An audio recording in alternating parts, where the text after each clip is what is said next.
Bueno, en primera instancia vamos a ver esta primera parte de esta unidad temática.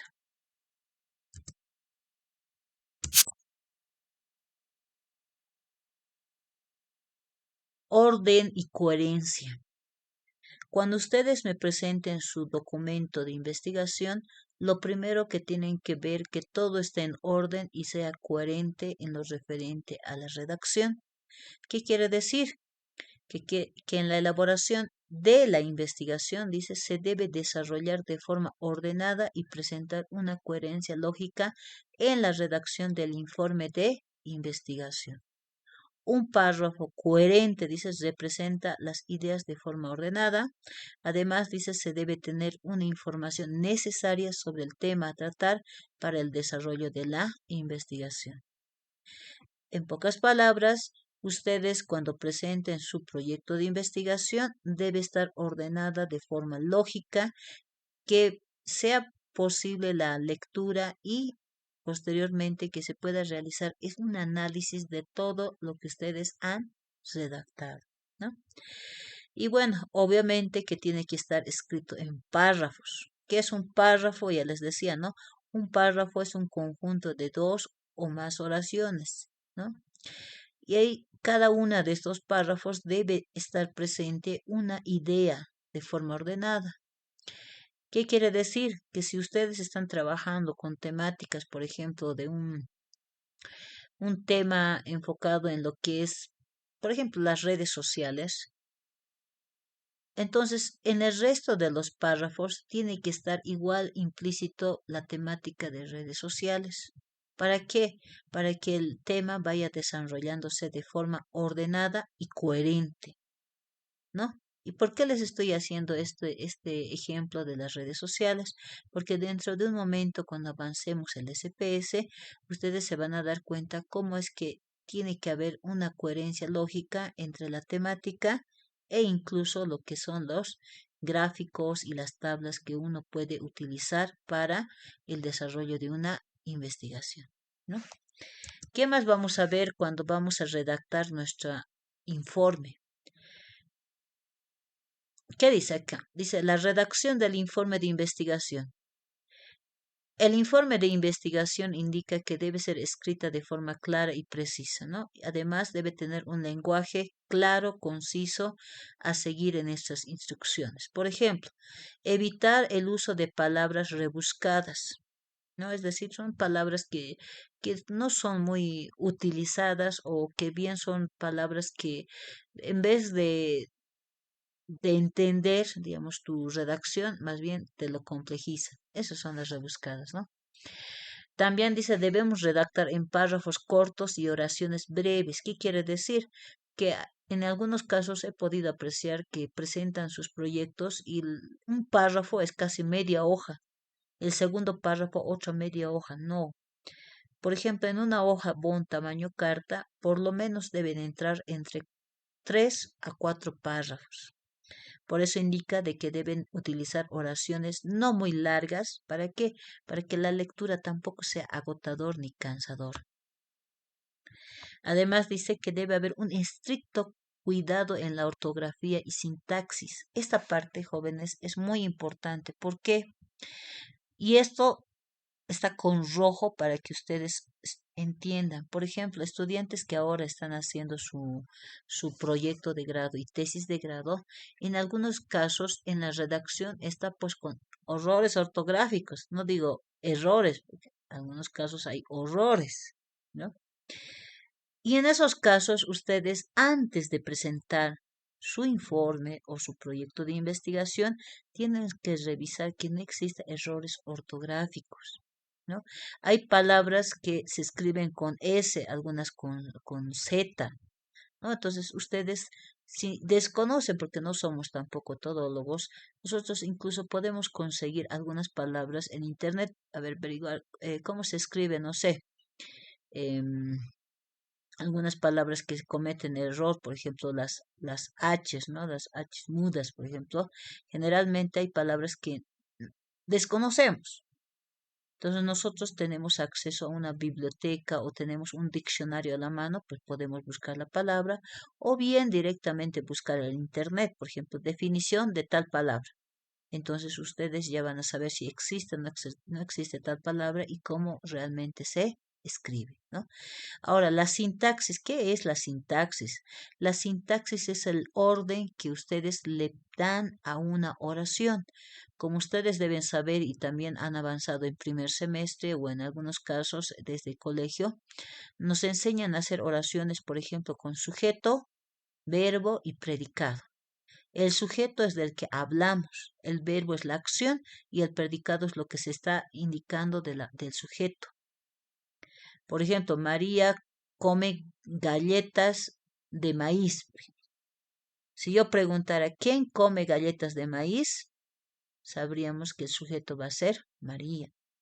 Y esa oración está de forma ordenada porque está el sujeto, está el verbo y está el predicado, ¿no?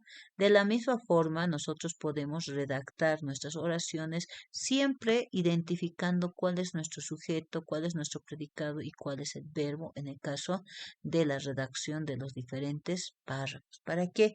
Para que no sea pues una redacción incoherente. Pues es importante siempre que se maneje el sintaxis. Les reitero, sintaxis es el orden que debe tener una oración, ¿no? En cambio, la ortografía es lo que ustedes escriben, que debería estar pues escrita de forma coherente. Si es con S, con Z, con C, ustedes ya deberían redactarlo de forma clara y de forma que no exista errores ortográficos, ¿no?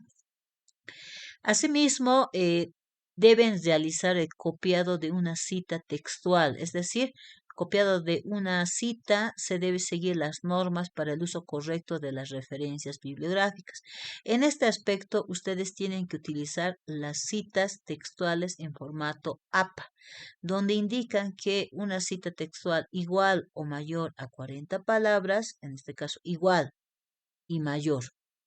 Puede ser, tiene 41 o 48 palabras, tiene que estar en sangría francesa, en párrafo aparte, y puede ser ya sea una cita narrativa o una cita parasintética, ¿no? ¿Cuál es la diferencia? La parasintética está el apellido paterno del autor, coma, año y coma, número de página.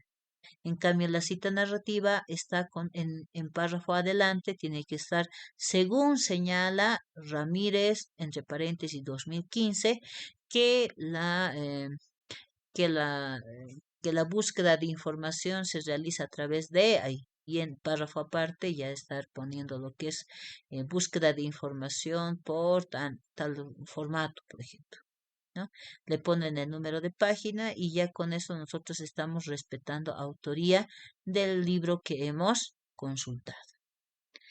Por otra parte, jóvenes, también les sugiero que ustedes evitar, evitar el uso de qué, de pronombres personales, por ejemplo, como yo, tú, nosotros, vosotros, queremos, o sea, tiene que estar siempre redactado en tercera persona, ¿no?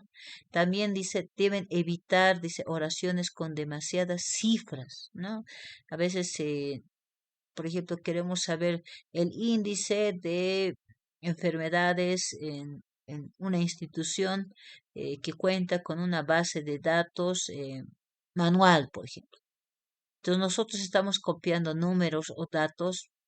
Para eso, ya pues, para evitar esa situación de copiar uno por uno los datos, se podría utilizar una tabla, por ejemplo, ¿no? Donde ahí se centralice la información y nosotros solamente hacer el análisis, ¿no? Entonces, por eso es necesario evitar las oraciones con demasiadas cifras y utilizar, dice, en su lugar cuadros y gráficos.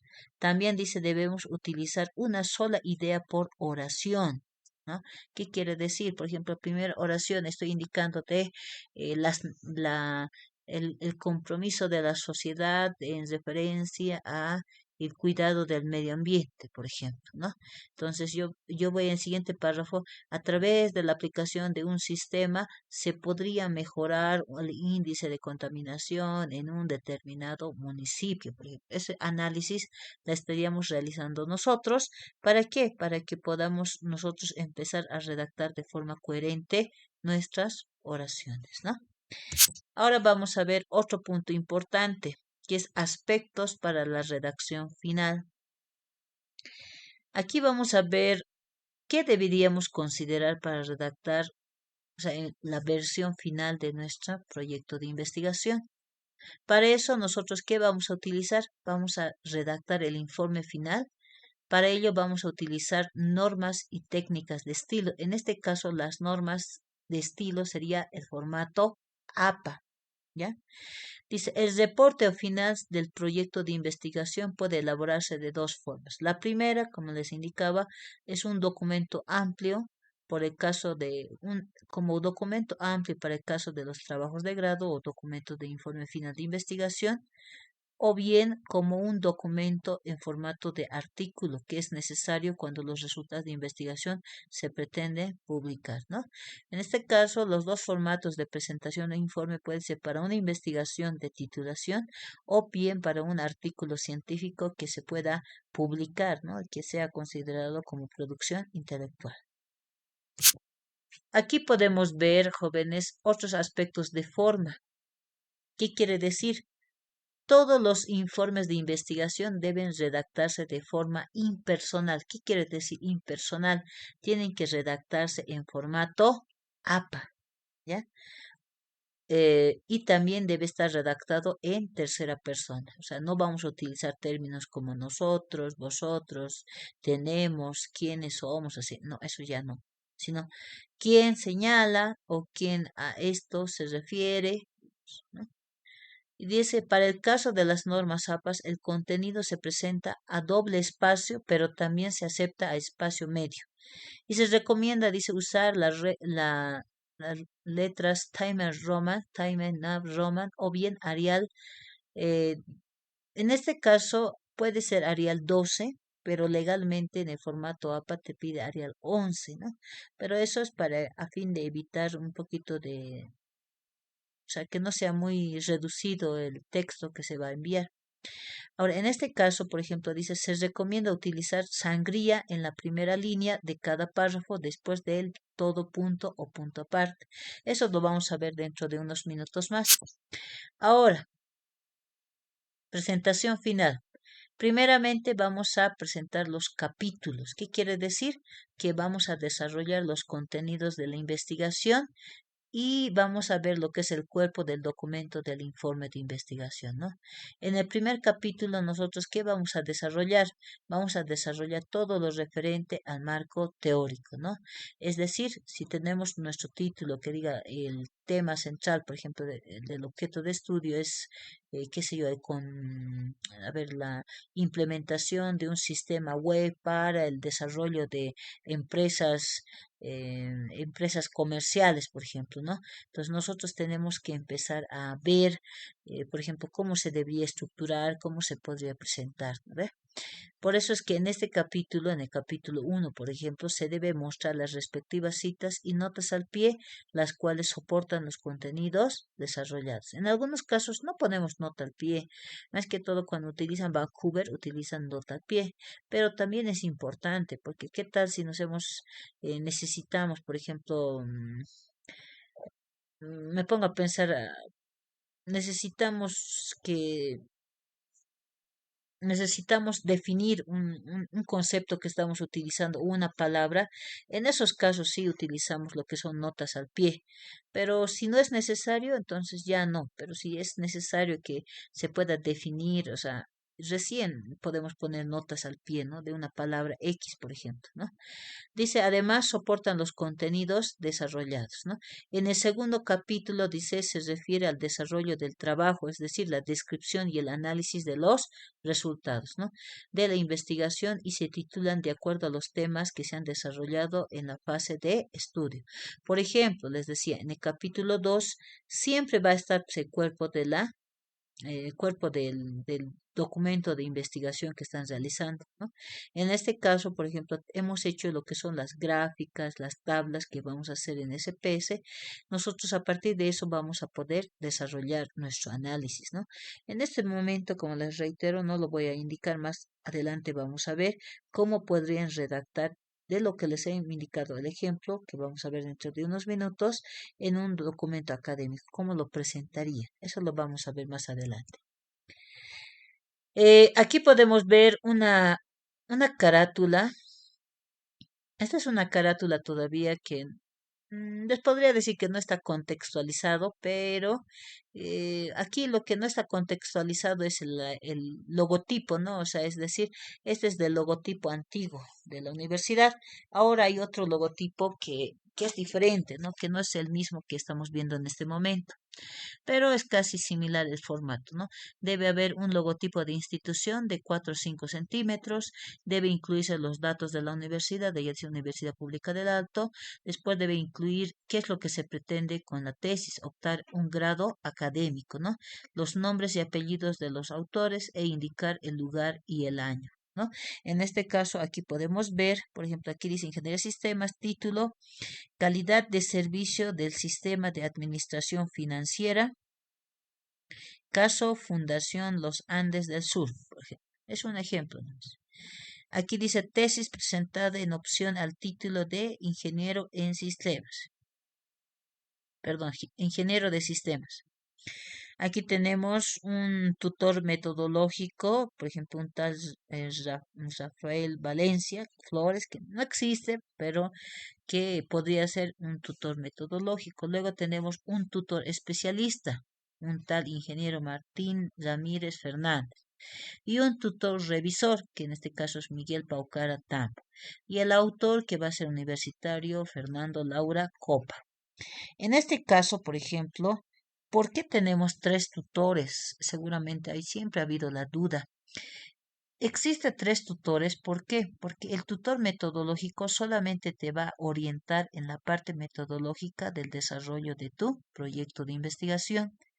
En cambio, el tutor especialista, en el caso de ingenierías, va a dedicarse exclusivamente a verificar que tu sistema, o sea, porque en ingeniería ya les decía, así sea que hagas tesis de grado, proyecto de grado, igualito tienes que presentar tu sistema.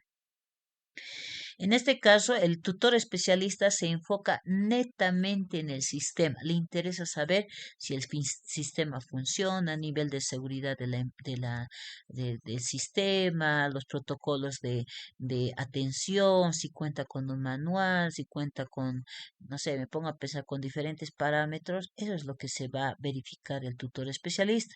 En cambio, el tutor revisor solamente se va a preocupar no del sistema, porque el tutor revisor puede ser cualquier docente, digamos, de la carrera de ingeniería de sistemas. Entonces, el tutor revisor va a ver lo que es el documento como tal. ¿Qué quiere decir?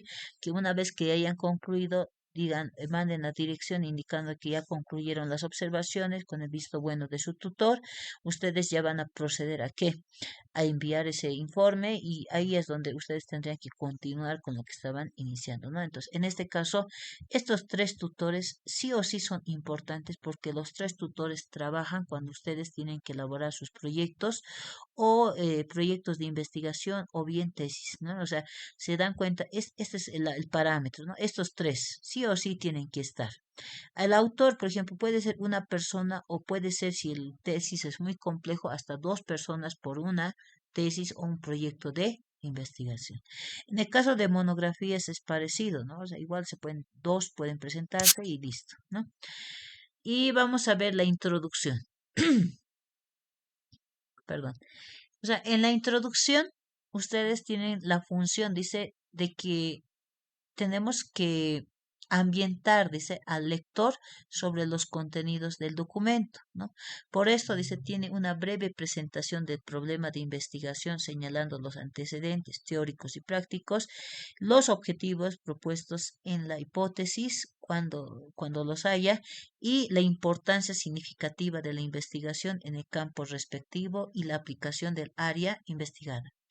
También dice en la introducción tienen que estar los alcances, las limitaciones, las estrategias, los aspectos metodológicos implementados para el desarrollo de qué, del estudio de la investigación que ustedes están realizando, y a partir de eso ustedes puedan determinar conclusiones y más relevantes a las que ha llegado en base a la investigación.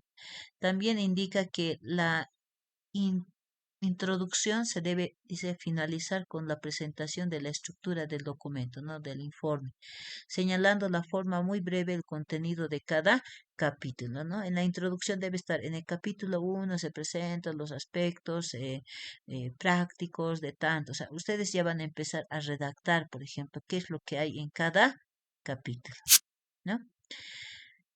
También vamos a ver estos aspectos en la redacción de la introducción. Generalmente cuando vamos a trabajar la introducción, nosotros tenemos que ver con qué finalidad y objeto estamos investigando o estamos haciendo el proyecto de investigación. Seguramente es un tema que nos interesa y por eso es que estamos, ¿no? Estamos de alguna manera redactando en base a lo que nos interesa. Por ejemplo, cuando nosotros vamos a redactar nuestra introducción, vamos a considerar por lo menos unos 5 elementos, que en este caso dice finalidad u objeto del estudio. ¿Esto qué quiere decir? Que con qué finalidad estamos haciendo esta investigación. Eso es lo que tiene que decir. ¿No? Importancia de la tesis. Y quiere decir que la tesis debe ser importante y que debe aportar a futuras investigaciones, ¿no? ¿Qué más? Decimos el método y procedimiento empleado. Todos los aspectos metodológicos que se han ido observando, eso se tiene que sintetizar en el en el segundo, en el tercer párrafo. Después se va a hacer la descripción del sistema del contenido. ¿Qué quiere decir? Que se va a describir qué es lo que se va a ver, por ejemplo, ¿no? Y finalmente las principales conclusiones, ¿no? Posiblemente indiquen, ¿no? Considerando que las prisioneras no fueron, no sé, no, considerando que tal vez la investigación sobre el río seco, por ejemplo, sobre un sistema que pueda monitorear los índices de crecimiento del río y todo eso. Entonces, tal vez hay una buena redacción que ustedes pueden elaborar. O sea, esa parte ya lo van a poner en la parte donde he indicado, ¿no? Puede ser en la parte de conclusiones, o bueno, en el caso de sistematización de contenido, ahí también puede estar lo que ustedes han redactado en tercera persona y que realmente permita comprender. Esto sería, como dicen algunos, el marco teórico, comprender cuál ha sido su evolución en el transcurso de varios años, por ejemplo.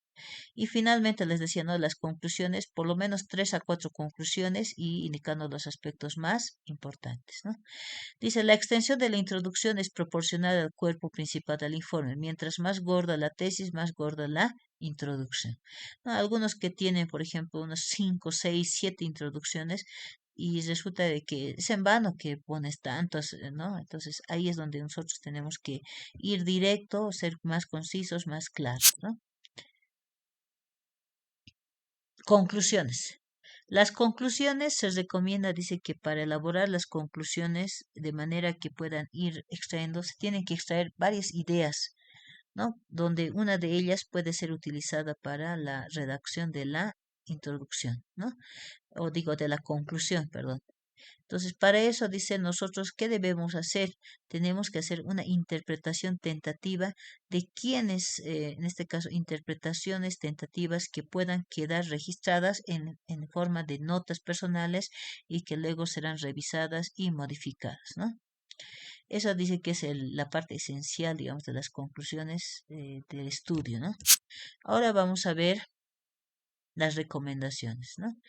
¿Qué significa las recomendaciones? En un estudio de investigación, dice, se están dirigidas a proporcionar sugerencias a la luz de los resultados.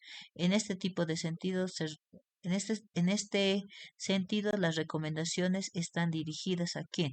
A sugerir respecto a la forma de mejorar los métodos de estudio, o bien se puede sugerir acciones específicas en base a las consecuencias, o finalmente una sugerencia para funciones de investigación, ¿no? Entonces, esos aspectos, de alguna manera, solamente 3, les sugiero que puedan elaborar en su documento final, ¿no? ¿Qué más decimos? Referencias bibliográficas. Aquí están todas las referencias que ustedes pueden ir buscando, ¿no? Puede ser periódicos, revistas, libros, entre todos, ¿no? Y bueno, en base a eso, ustedes van a tener el tema de investigación, o sea, ustedes van a buscar todos los libros, artículos, revistas, prensa escrita, prensa oral, digamos, o el internet, entre otros. ¿Para qué? Para que si es que si realmente necesitamos para redactar, estos parámetros nos van a servir bastante, ¿no? Aquí, por si acaso, ¿qué les decía acá? Son tres tipos de fuentes que podemos consultar. Por ejemplo, tenemos las impresas, electrónicas y audiovisuales, ¿no?